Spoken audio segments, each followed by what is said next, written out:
Can we reform criminals? So it's a very big, a very vast topic where we talk about, can we reform criminals? So first of all, I would like to put through is, what is criminality? How do we define it? How do we move ahead with it? Then only we can reform them. Can we understand them? So I'm going to give you an outline, which is called as a personality traits and restorative justice reformation. You must have heard all these names, these methods. I'm going to give you a bit of an insight to it today. We have 4 personality traits. The narcissist personality. We have the emotional borderline personality. And then we have a paranoid personality. And then the last one is the predator personality. Now, when we talk about a narcissist personality, you must have seen Trump is a great example of narcissist personality. Now, what is narcissist personality?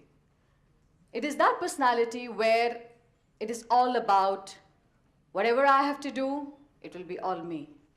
I am not going to take care of your emotions. What do you feel? How do you feel? Do you need me? No, but I need you. I will use you. I have no sympathy. I will use and throw you. So we are talking about here a first personality, which is a narcissist personality. It's a very, very dangerous personality. There is a combination of personalities which are coming later. Here we are talking about an emotional borderline personality. This is usually you will see in women in PTSD, post-trauma stress disorder. Here you will see quick borderline, where in one way we call it a bipolar disorder. One way you are manic, and the rest of them, in just a fraction of a second, you will be depressed. So how this thing happens? You're manic and then you're depressed. I think, we were talking about how you understand this personality from your perspective. When you're talking about emotionally borderline personality, there is a disorder in this. In this point, in this personality, when we are looking at a person, you are just saying, oh, she's just talking and just a lucky go, and in another moment you see the person is stoned. What happened? She was just talking to me, or he was just talking to me, and just there is something which is lacking. So we call it a vacuum.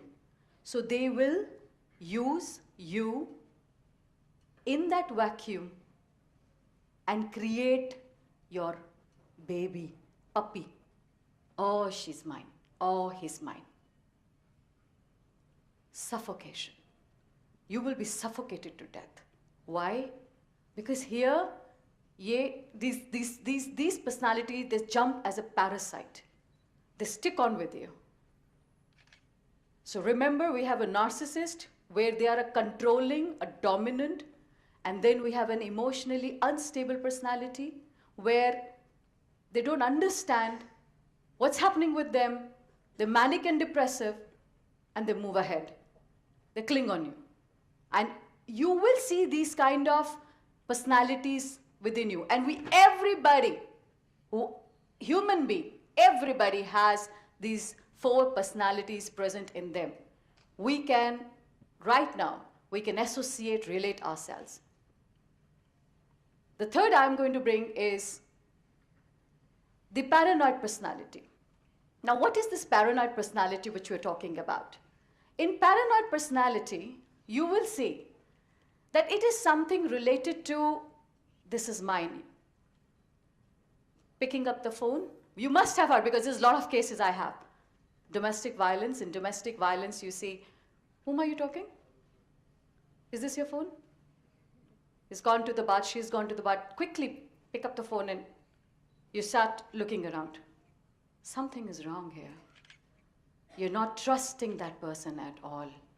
So you, every time you are trying to have that feeling that this person is befriending me, this person is using me. That is not the case. So every time that person has this feeling of not letting you go. It is a difference between emotionally unstable and paranoid.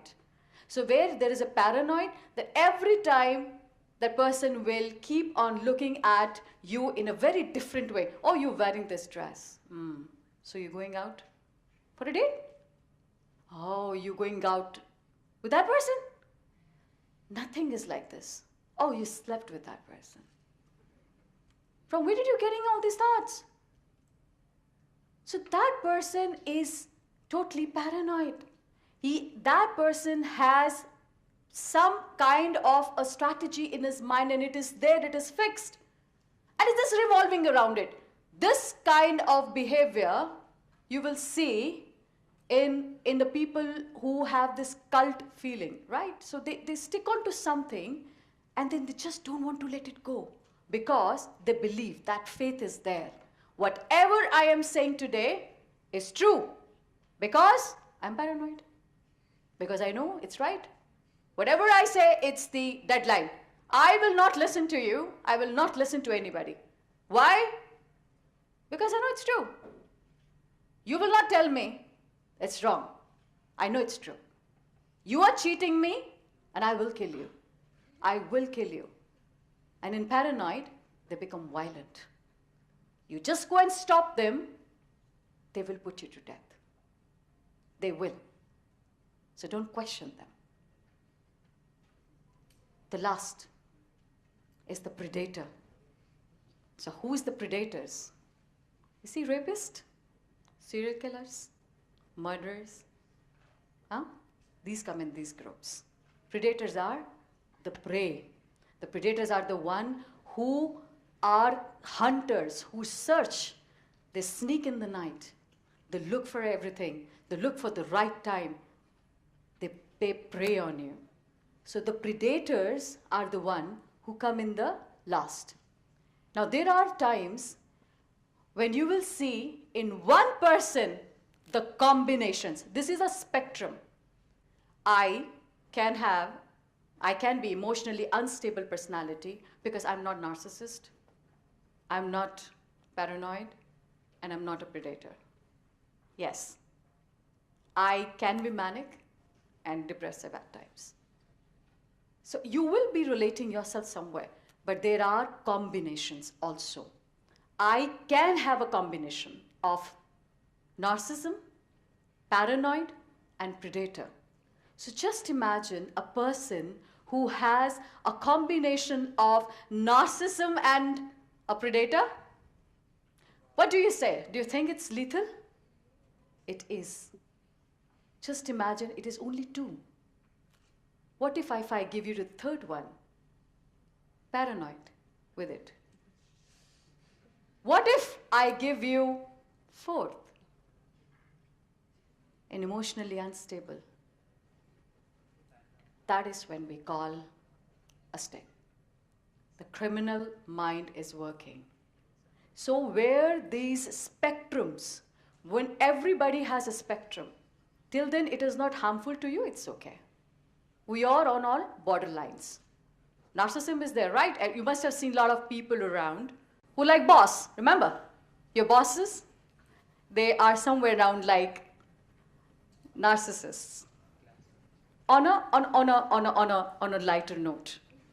But when these kinds of personality comes on the extreme side with combinations, it becomes very difficult. It becomes very difficult to understand. When it's all me, it's never you. When this is mine, this is not yours. I know what you're doing, you're cheating. And now I'm going to pray you. So can we reform? Can we reform these criminals? Do you think, is it possible? We all are talking about reformation. Now, my take is, I've been going to a lot of, these police stations, and I have this talk with criminals, the offenders, and I have cases where I'm trying to figure it out. I have a knowledge, and I'm making myself educated. So when I talk to them, I listen to them. There are times when you cannot reform a certain criminal. I'm not saying each and every one, but certain criminals is there which you cannot reform. It is difficult. Because of their personalities, sometimes it is not easy to reform them. And I would definitely put it forward in this way, that those people, those personalities of combination should not be let out in open. If they are behind bars, they should be there in behind bars, and a parole should not be there for them. Because the minute they have parole, they are very, very intelligent. Very intelligent. They know they will take a parole and they will come out, they'll murder, they'll rape, and they will go back. Because that's what they do. Because that's how they are. But there are certain criminals whom we can reform. Juvenile delinquency is another topic where we can talk about them. We can give them the rewards and the punishment. We can still counsel them. But again, because they are they're just developing, so we still have some chance. Can we reform a habitual offender?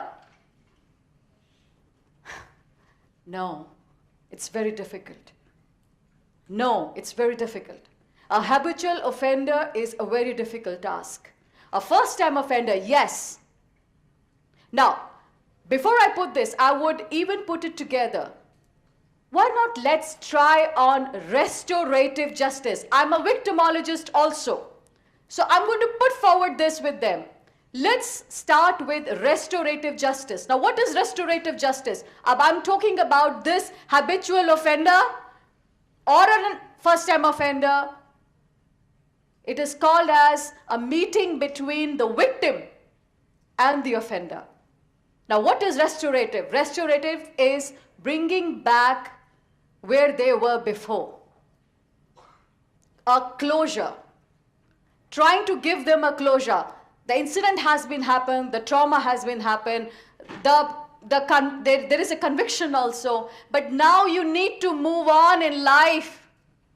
This is what we want. We want closure in life. We want closures. And who will provide us a closure? I want to ask, why did you throw an acid on me? Why did you rape me? Why did you assault me? Why did you do this in front of my parents, my kids? Wife batter syndrome. Why did you do that? Everything.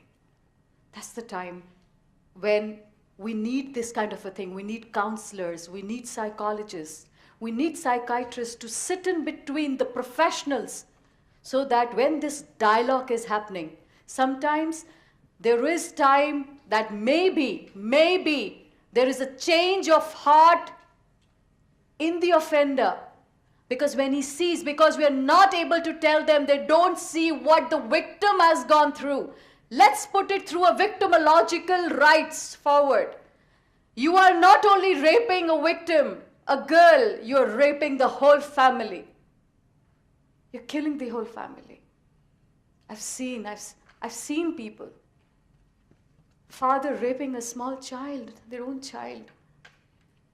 It's important. We need to sit, we need to talk about it. Pedophiles. You know why pedophiles do it? Because they can't talk in open. Do you know that? They have a guilt.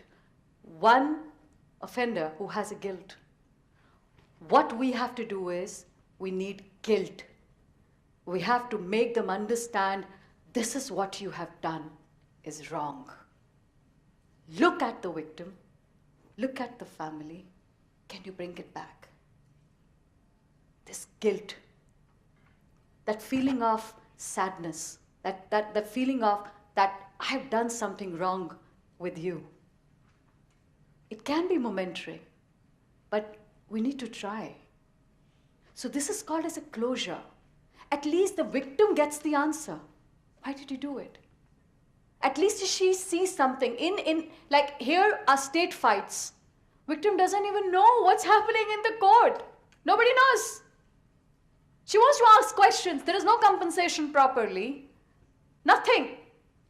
She wants to talk. He wants to talk. So first is, I'm putting this dialogue forward for a restorative justice. If you want to reform criminals, let's bring this forward. Let's make them both sit together in proper security. Let them talk. Let's see. There can be a change of heart. I am telling this for the habitual offender also. And then we're talking about reformation. After restoration, reformation comes. So what is reform? When you reform somebody is only possible when the criminal or a normal human being also. Why we're not criminals? Because we have a guilt, right? Because whatever we do wrong, we look back upon our faults, we see, and we talk about it. So I would like to put forward this theory that look into the personality of the criminals. See, can they be talked about? If not, they should not be there in the society. They should not be coming out in open. A lot of people are talking about reformation. So first, let's give them a closure. If they can understand and sympathize and empathize, there's a difference between sympathy and empathy. A lot of people doesn't know. What is sympathy? Sympathy is what I may feel for you, a condolence. What is empathy? My father died. And you come and tell me, I know how it feels. Do you know how you can feel? Nobody can know about it. Until unless the same thing has happened with you. That's empathy. So let's put this thing together and understand of this concept. Can we reform criminals? Thank you.